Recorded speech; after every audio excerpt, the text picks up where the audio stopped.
Welcome to By the Streams, a resource from Manchester House of Prayer. Our heart is that we would each have a real relationship with God, being like the trees in Psalm 1, planted by the streams of living water, that our roots would go down deep.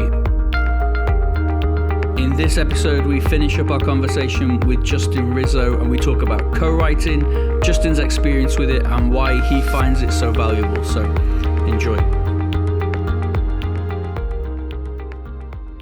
Noticed over the last few years, there's been from what I can see for you, there's been a bit of a shift towards a lot more co-writing as a songwriter. Yeah. And it definitely feels like it's been an intentional choice for you to do more co-writes than previous. So I wanted to ask two questions. One, which was like, what is it that made you move more into co-writing? Do you prefer it to just writing songs on your own? And then the second thing is how do you continue to do co-writing even though you're now not really able to leave your house other than to go to the shops? Yeah.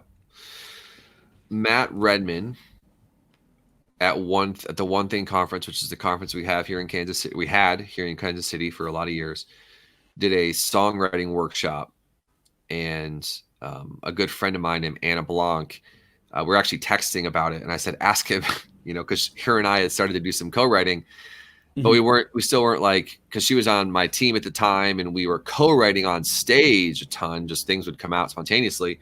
Yeah. And we had met maybe like once, and then we were talking about in the new year, maybe we should meet together more to work on some of these ideas, right?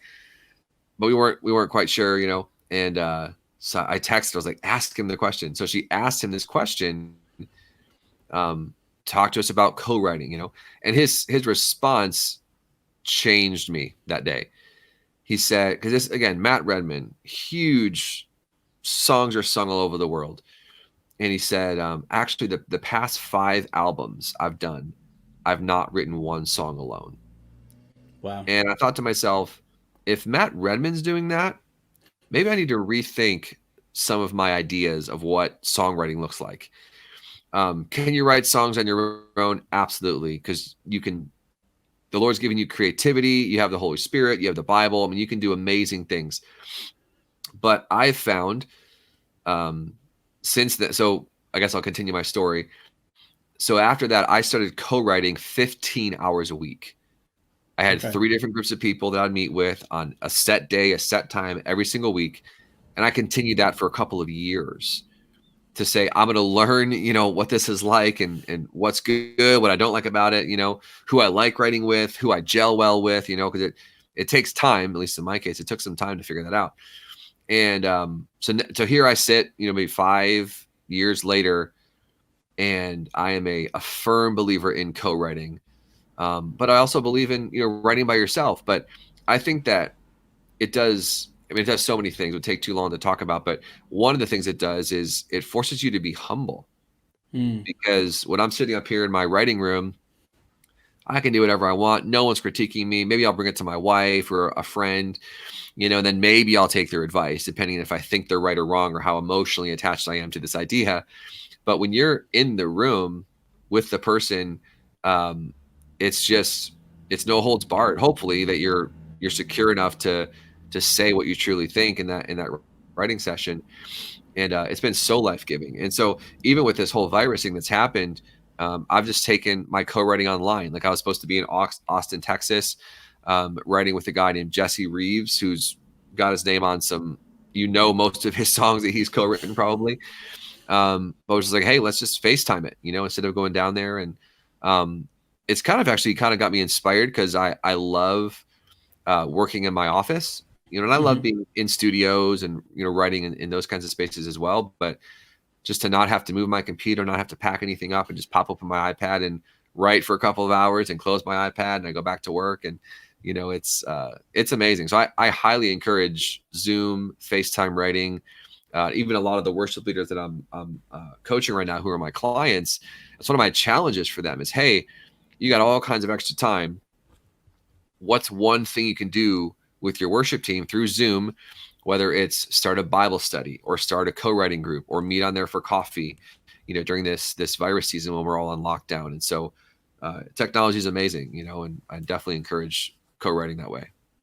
Yeah, I mean, I suppose in some ways, 'cause that's a really interesting one in terms of like how to keep in touch with your worship team. Because like one of the things that has happened because we're all having to use technology to do worship is we're not actually able to, from all of our different houses, play together because there's no internet connection that's good enough. Yeah. There's no zero latency internet connection out there. So, we can both play at the same time, and it would sound dreadful over the internet. Yeah. But I suppose co-writing actually presents a way that we can stay in touch and keep connected, even though we can't get together and practice the next big hit song that we'll play on a Sunday. That's really good. Okay, so let me ask you this then. What are your this is going to get really songwriter focused for a second, if we can do that. What would be your top tips, for want of a better phrase, for getting started with co-writing? Like I'll make it real personal. People like it when things get personal, I guess. But so Becky and I co-write together in the sense that I've got ideas, she has ideas, and we'll bounce them off. And so we, like, most of the songs that we write together as co-writes. And there is that sense of you have to be vulnerable with one another. Yeah. But it's slightly different because we share our lives together. We have to be vulnerable with one another all the time. What would your top tips be for actually getting started co-writing? Because I've had loads of conversations with people where we'll say, "Oh, we should co-write together." Like, how do you take it from a thought to actually it happening, and you getting some stuff out of it that you all feel good about? Man, I'll just share from my experience. The first thing is just getting on a call and stinking doing it, because you have no idea how many people. Well, maybe you do because you said it. I want to co-write. I want to co-write. I want to co-write. But then even when you ask them to schedule a time, it's like, well, so is there a commitment there to the craft or is there not? And maybe it's not the season for it. Like, then absolutely, then, be aware of that enough to say, I want to, for example, I want to grow in my ability as a piano player. Is it the season to do that? Or is it the season for me to focus on vocal ability? Or is it the season to focus on co-writing? Am I trying to do way too much? So you got to know, first of all, what are you called to? And what's your assignment in this season? So that's the bare minimum. Because if you get to the right, then I think the rest is a lot easier. But the hardest part is just getting there and getting people to follow through, in my experience. But then once you're there at the co-write, now obviously writing with your spouse, I'm sure poses some challenges, but poses some really good things that happen. Because like you said, hopefully you're open with each other, the other 22 hours of the day and not just the 2 hours that you're writing. So that can be really, really fun. But I think with people who aren't your spouse, it's just that it's being open and being vulnerable. There's a man who's a professor. He teaches songwriting at Berklee School of Music, and he tells a story of the first time he went to Nashville to be part of a official, Nashville co-writing session, right? And there was this guy, a big burly dude. He had a bunch of hits that he'd co-written, and so he walks into the writing room, and this Berklee professor is waiting there, and the guy shuts the door, looks at the Berklee professor, opens the door, shuts it again, looks at the Berklee professor, opens it, and shuts it again. The Berklee professor's like, we don't, in his brain, he's thinking, we don't do this at Berklee. What's he doing? Like, and so the guy finally comes to him and says, is that door shut? He's like, yeah. He's like, good, because you and I are about to say some of the dumbest beep that anyone's ever heard. I won't tell if you don't tell. And he said, this Berklee professor is just talking about how that's so, just like awoke him to be like, then he continued to talk about it's a no free zone, that in a co-write, you don't say no. This Nashville guy continued to talk to him. He said, if I don't like what you're saying, if I'm not digging it, I'm going to say, give me more, or I'm going to remain silent. Because to tell someone no, you never know. He gave this analogy of a pipe. If the first couple ideas you give are like black, murky water, it's like, you're thinking, why did you even say that? But, we're being open and honest. So you're going to say whatever comes in your brain. The golden idea, the fresh water, is back here. And if you never say these ideas, then this idea will never get there. And if I say no here, this idea is going to go further away because you're like getting shut down as to like, well, I must be bad. I must stink. This person has hits. I don't, all the traffic. So first, get to the room, get to the Zoom session, get to the FaceTime. Second, be open and be honest. It takes time. That's definitely one thing I learned. It took time for me to actually be open and vulnerable. But now that I've done it for a long time, it's a lot easier for me when I'm co-writing with someone new, for example, to pinpoint right away they're being shut down. They're being, whatever. And then just to gently call that out and be like, hey, like, I trust you. Like, we're in this room together for a reason. We're on this FaceTime for a reason. And I can definitely attest, there's some stupid things I've said that actually ended up being, they never made it to the song, but the stupid thing I said led to something less stupid that this person said, less stupid that I said, and then they had the idea, That's and really so cool. That's my thought. So how, I think I'm just thinking about the specific stumbling blocks that people have when it comes to even just sharing an idea with someone. Humility and false humility, I think, would be two big ones. Either I am going to struggle to be able to share this with you because I don't think it's going to be good enough, or that sense of, this idea is too good. I don't want for them to spoil it by writing something dumb on top of it. So there's a sense of having to get over ourselves. The other thing I suppose will hold people back is that idea of, I've got nothing to give. I don't have a bank of ideas that I'm working on right now that I feel like I want to bring. Yeah.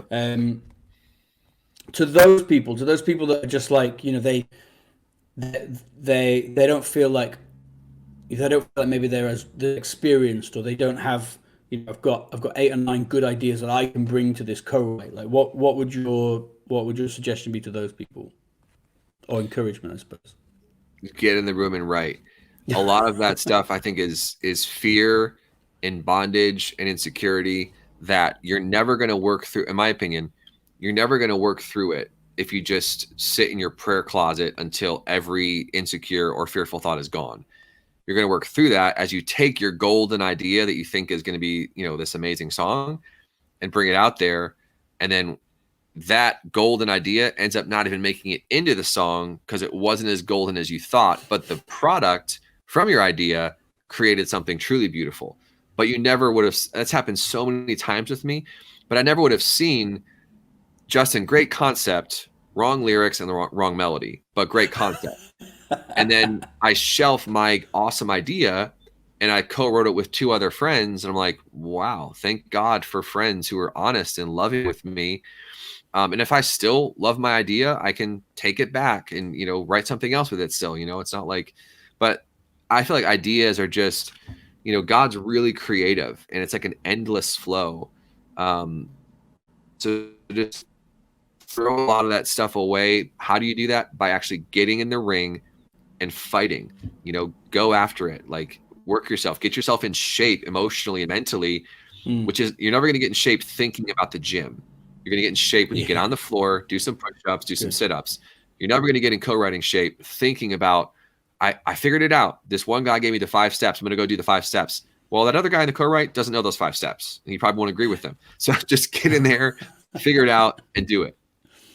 That's really good. I think you touched on something as well a little bit earlier that I think is actually really, really valuable. Yes, as a musician, yes, as a worship leader, but actually just in general in our life, which is there's a discipline that's required, like a self-discipline, and things take effort and they take work to happen. So if you want to get better at the piano, it's not going to happen by just thinking about it. We actually have to be intentional and set the time aside. And I think actually that's a beautiful lesson that actually applies to all the aspects of our life. Like if we want to know the Bible better, which I know lots of people talk about, oh, I really wish I knew the Bible better. And it's like, well, you can. It's doable. Read the Bible. Like actually give it time. And songwriting. I want to be a better songwriter. Practice. Take the time. Write some songs. So you were talking about, you set aside, what did you say, 15 hours a week for co-writing when you first jumped into it. It's like it takes that kind of initial investment, and but that reveals its worth to you as well, doesn't it? It reveals if you value it, you'll give it time. Absolutely. Yeah. So that's really, really good stuff. Thanks so much, Justin. I appreciate it. Thanks for joining us for this episode.